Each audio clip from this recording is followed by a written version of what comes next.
नमस्ते दोस्तों, स्वागत है आपका हमारे YouTube channel horror story Hindi में। जनवरी की ठंडी रात थी।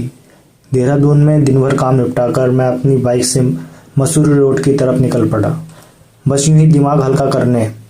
घड़ी में 11:40 हो रहे थे और राजपुर रोड से आगे बढ़ते ही शहर की रोशनी पीछे छूटने लगी। पहाड़ की हवा में चीड़ की गंध थी और सड़क पर सन्नाटा ऐसा कि इंजन की आवाज़ भी ज़्यादा तेज लग रही थी। जैसे ही मैं मंसूरी कट वाले मोड़ के पास पहुंचा, मुझे सड़क के किनारे एक पुरानी सी मील पत्थर दिखा। उस पर आधा घिसा हुआ लिखा था 17, मगर नीचे किसी ने काले रंग से एक लाइन मिटा दी थी, रुको मत। मैं हंस दिया, लगा किसी ने प्रैंक किया हो। आगे 2-3 मोड़ काटे ही थे कि पीछे हल्की सी घंटी जैसी आवाज आई,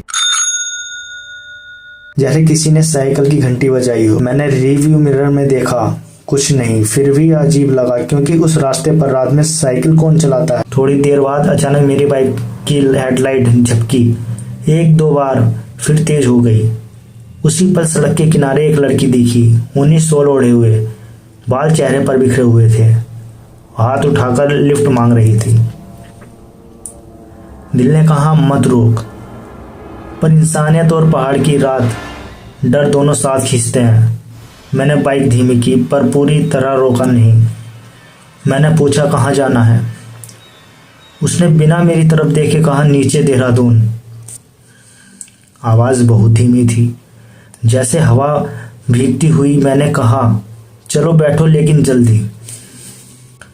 वो पीछे बैठ गई। उसके बैठते ही मेरी रीढ़ की हड्डी ठंड से दौड़ गई। सिर्फ मौसम की नहीं, जैसे किसी ने बर्फ की पतली पट्टी गर्दन पर रख दी हो। मैंने खुद को समझाया भ्रम है। मैंने बाइक आगे बढ़ाई। कुछ दूर जाकर मैंने बात शुरू की, इतनी रात को अकेले। पीछे से सिर्फ एक वाक्य आया, रुको मत, मुड़ना मत और मिरर में मत देखना। और मैंने हैंडल को कस के पकड़ लिया। मैंने फिर मिरर देख लिया, आदत से मजबूर था। मिरर में मेरी पीठ दिख रही थी और उसके पीछे सीट खाली। मेरी सांस अटक गई, ब्रेक दबाते दबाते रह गया, क्योंकि रुको मत बोला वाक्य कान में कील की तरह उतर गया था। मैंने खुद को मजबूर किया कि बिना रुके चलता रहूं। तभी बाइक के पास हवा भारी होने लगी, जैसे कोई चीज मेरे साथ साथ चल रही हो। और वही घंटी की आवाज फिर से टिन टिन पास से बजी। इस बार मिरर में दिखा, पीछे सड़क पर एक पुरानी काली साइकिल बिना लाइट के। उसे कोई चला नहीं रहा था, पर वो मेरे बराबर आ रही थी। मेरे अंदर कुछ टूट सा गया। मैं गियर डाउन करके रफ्तार बढ़ाने लगा। सड़क पर पेड़ों की परछाई ऐसे फैल रही थी जैसे हाथ। तभी सामने एक मोड़ और धुंध का गुब्बारा बनकर किसी आदमी की आकृति खड़ी हो गई। चौड़ा कंधा, सिर झुका हुआ था। मैंने हॉर्न दिया और वो हिला तक नहीं। मैंने बाईं तरफ उसे बचाया और उसी क्षण बाइक जैसे किसी अदृश्य चीज से टकराई। हैंडल हिला, टायर फिसला और मैं किसी तरह कंट्रोल करके रुका नहीं, बस लड़खड़ाकर आगे निकल गया। अब दिल धड़क रहा था, जैसे छाती से बाहर कूद जाएगा। मुझे दूर एक छोटा सा चाय स्टॉल दिखा, लालटेन जल रही थी। मैंने राहत की सांस ली और सीधे उसी तरफ बाइक मोड़ दी। जैसे ही मैं स्टॉल के पास रुका, मैंने पहली बार सच में ब्रेक लगाए। स्टॉल पर एक बूढ़ा आदमी बैठा था। उसने मुझे ऊपर से नीचे तक देखा और बोला, तू उसे बिठाकर लाया है ना? मैं सन रह गया। मैंने फिर उससे पूछा, किसे? वो बिना जवाब दिए स्टॉल के अंदर से एक पुरानी अखबार की कतरन निकाल कर लाया। उस अखबार में खबर थी, मसूरी कट के पास हादसा, बाइक सवार और पीछे बैठी युवती की मौत, पहचान नहीं। मेरी उंगलियां सुन रह गई। मैंने कहा, पर मैं तो किसी को। बूढ़ा धीमे से बोला, वो हर सर्दी में दिखती है और जो रुक जाता है वो नीचे नहीं पहुंचता। मेरे कानों में वही वाक्य गूंजा, रुको मत। मैंने घबराकर अपना फोन निकाला, टाइम देखा, 11:40 ही देखा रहा था, जबकि मुझे लगा कम से कम आधा घंटा निकल चुका है। नेटवर्क नहीं था। मैंने चाय वाले से पूछा, यहाँ घड़ी क्यों नहीं चल रही? वो हंसा नहीं, सिर्फ बोला, यहाँ वक्त भी मोड़ पर फिसलता है। मैंने पानी पिया, बाइक स्टार्ट की और देहरादून की तरफ उतरने लगा। अब वो सच में मिरर में नहीं दिख रहा था, पर जैसे ही शहर की पहली स्ट्रीट लाइट दिखी, पीछे से बहुत हल्की आवाज आई, जैसे किसी ने मेरे हेलमेट के पास फुसफुसाया हो। मैंने कांपते हाथों से मिरर देखा। मेरी पीठ पर किसी की उंगलियों के निशान थे, काले जैसे राख के, और सीट के पीछे बंधी मेरी छोटी सी कैनवास बैग और एक नया टैग लटक रहा था जो पहले नहीं था। उस टैग पर लिखा था 17 और नीचे वही लाइन, रुको मत। मैंने झटके से बाइक रोकी, टैग उतारा, पर वो मेरी उंगली में ही धूल बन गया और उसी पल मेरे फ़ोन में एक नोटिफिकेशन आया, जबकि नेटवर्क भी नहीं था। Trip complete, Mussoorie cut, Dehradun, passenger 1। मैंने स्क्रीन पर पैसेंजर शब्द देखा और मेरे पेट में बर्फ सी उतर गई। बाइक में तो कोई ऐसा ऐप नहीं था। मैंने फ़ोन की स्क्रीन दोबारा देखी, ट्रिप कंप्लीट, पैसेंजर 1।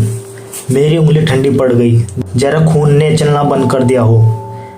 मैं बाइक स्टार्ट की और सीधा घर नहीं गया, सीधे उसी चाय स्टॉल की तरफ पलटा जहां बूढ़ा था। शायद वही कुछ समझा सके, पर स्टॉल वहां नहीं था। जगह वही थी, सड़क किनारे खुली सी कटिंग, 2 पेड़ों के बीच खाली मिट्टी और एक बुझी हुई लालटेन पड़ी थी, जैसे सालों से यूं ही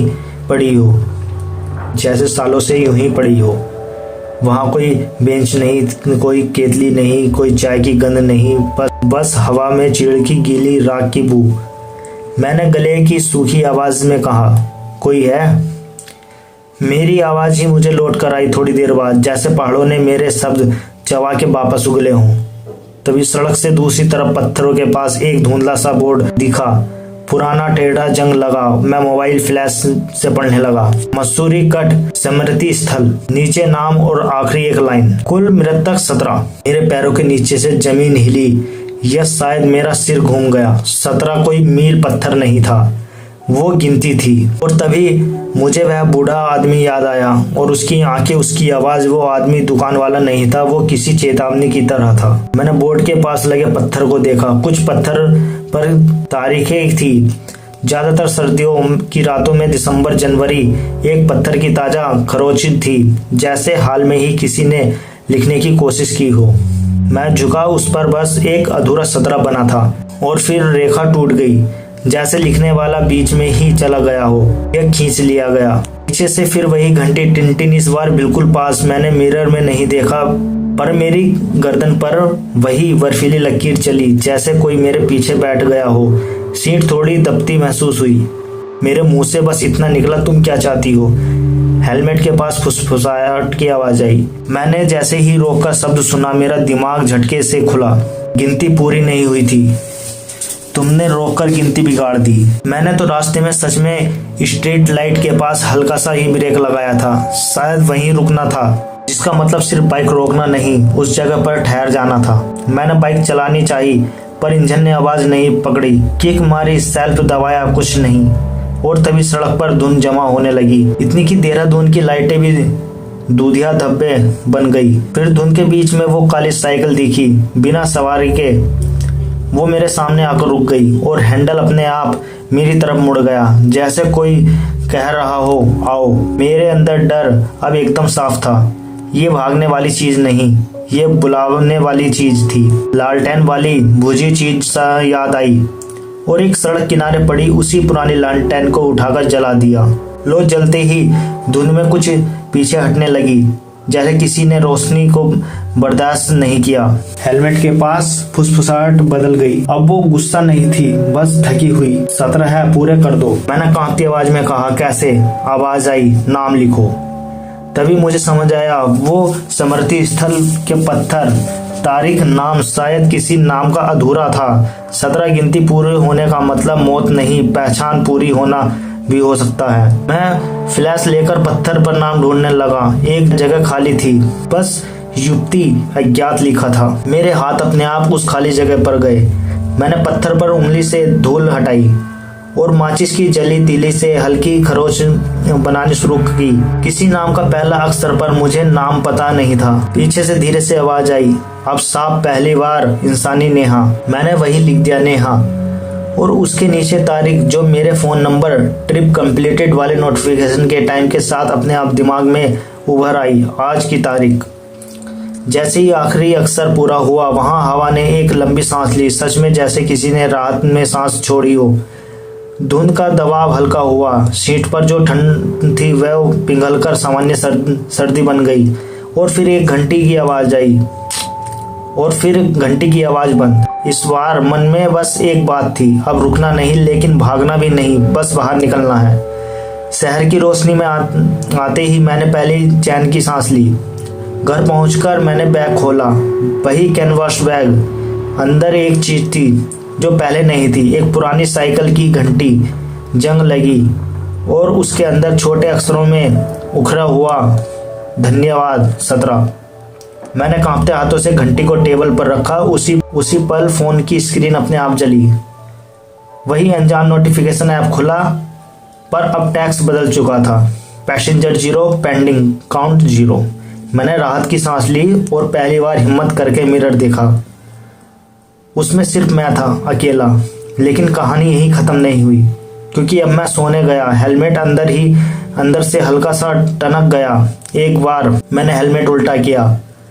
अंदर फोम के नीचे किसी ने पेंसिल से लिखा हुआ था, रुको मत वरना 18 तुम हो।